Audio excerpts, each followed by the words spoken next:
예, 지난 14일에 별세한 고 이명희 CJ그룹 명예회장에 대한 조문이 오늘 아침 9시부터 시작됐습니다. 이명희 명예회장의 사망 소식이 알려지면서 이 삼성가와의 문상 화해가 최대 관심사가 되고 있습니다. 네, 또 롯데가의 분쟁은 차남 신동빈 회장의 완승으로 일단락되는 양상인데요. 박성호 경제전문기자 그리고 YTN 개건 해설위원이신 김방희 생활경제연구소장과 함께 알아보겠습니다. 두 분 어서 오십시오. 네, 안녕하십니까? 오늘부터 조문이 공식 시작이 된다고 해서 오늘 아침부터 아마 이제 조문이 되지 않을까 싶었는데 삼성가의 그 가족들, 뭐 이재용 부회장을 비롯해서 뭐 거의 뭐 전부다시피 할 정도로 어제 저녁에 가서 전격적으로 조문을 했어요. 왜냐면 어제 오후에 그러니까 지금 이명희 전 회장이 사망하신 게 14일이거든요. 예. 14일이고 발인이 내일 모레니까 7일장으로 하고 있는데 예. 어제 시신이 운구가 됐습니다. 중국에서. 예. 운구가 되니까 어제 한 오후 6시 반부터는 범 삼성가들이 다 총출동을 해서 조문을 했는데 아무래도 저기 이건희 회장은 작년 5월에 아무래도 쓰러지셔가지고 지금 계시지만 예. 건강상 오시지 못했고 나머지 이제 분들 그러니까 이명희 회장 어제 조문 한 사람들이 누구 지금 파악이 되고 있습니까? 이렇게 돼 있죠. 그러니까 이명희 회장 기준으로 보면 예. 누나가 있죠. 누나가 일단 이재용 부회장 화면에 이재용 나오고 부회장은 나중에 왔고요. 예. 그러니까 이렇게 됐죠. 조카들이 온 게 있고요. 조카들이 온 게 있고, 그러니까 이명희 회장 중심으로 말씀을 드리면 자기 누나, 그다음에 여동생, 그다음에 조카들이 이렇게 왔습니다. 예. 그리고 재수 씨도 왔죠. 예. 이건희 회장 부인도 왔죠.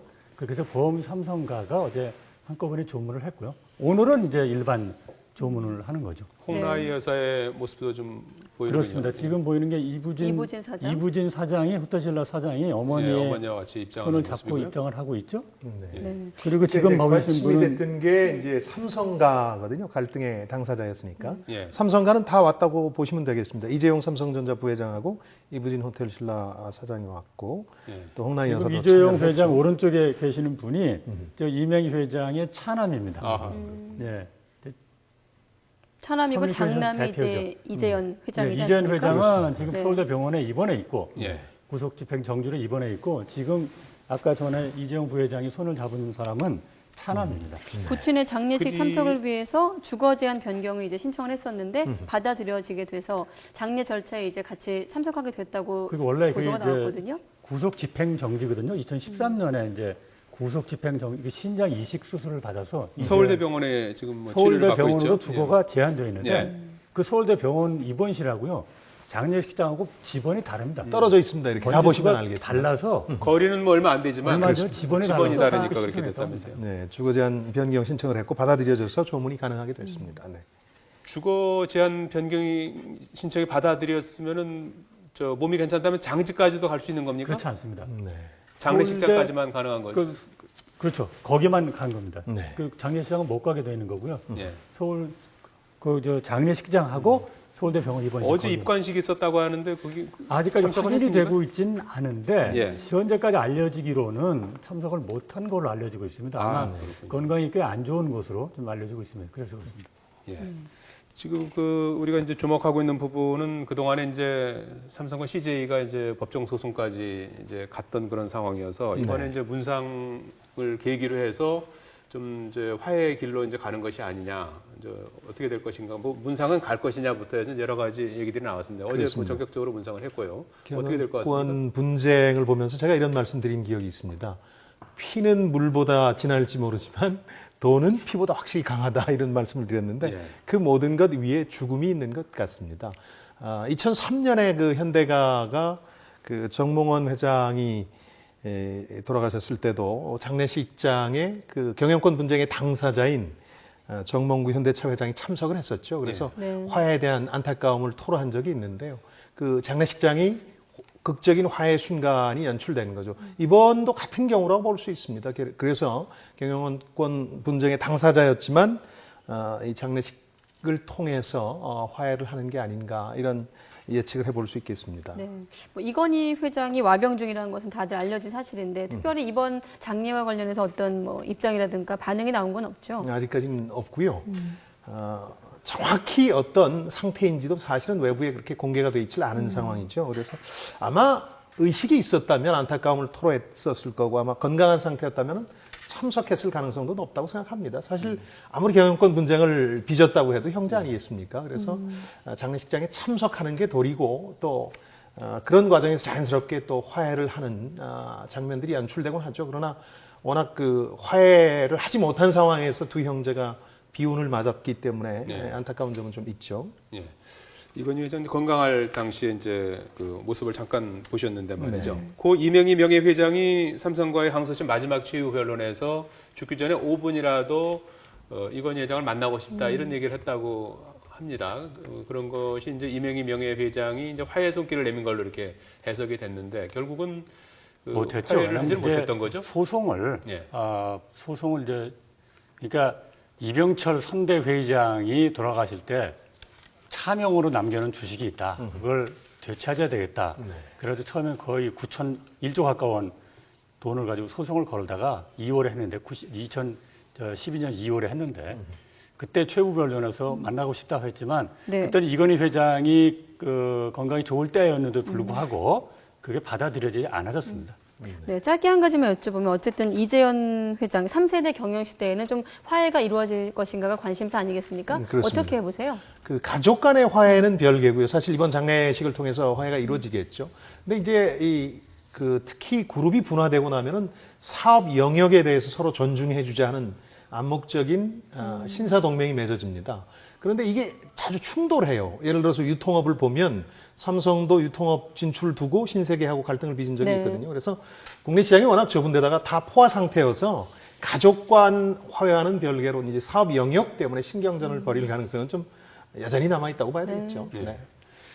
자, 이 재벌가 이제 경영권을 놓고 이제 뭐 다툼이 뭐 어제 오늘 얘기는 아니죠. 네. 과거에는 이제 삼성하고 이제 현대가 있었다면 지금은 이제 네. 롯데가 이제 현장 진행이라고 할 수가 있는데 어제 이제 롯데홀딩스 주주총회가 있지 않았습니까? 이제 상당히 주목을 했었는데 시간과 장소가 이제 공개되지 않은 상태에서 했습니다. 날짜는 뭐 이미 이제 밝혀졌었고요. 근데 주총이 아주 짧게 끝났어요. 그렇습니다. 20분 정도 네, 그렇다고 합니다. 걸렸다고 하는데 결국 신동빈 회장의 완승으로 지금은 이제 보이죠. 근데 어제 그러니까 롯데홀딩스 주주총회에서 예. 안건이 2개였죠. 다 통과가 됐는데 예. 하나는 사회이사를 선임한다.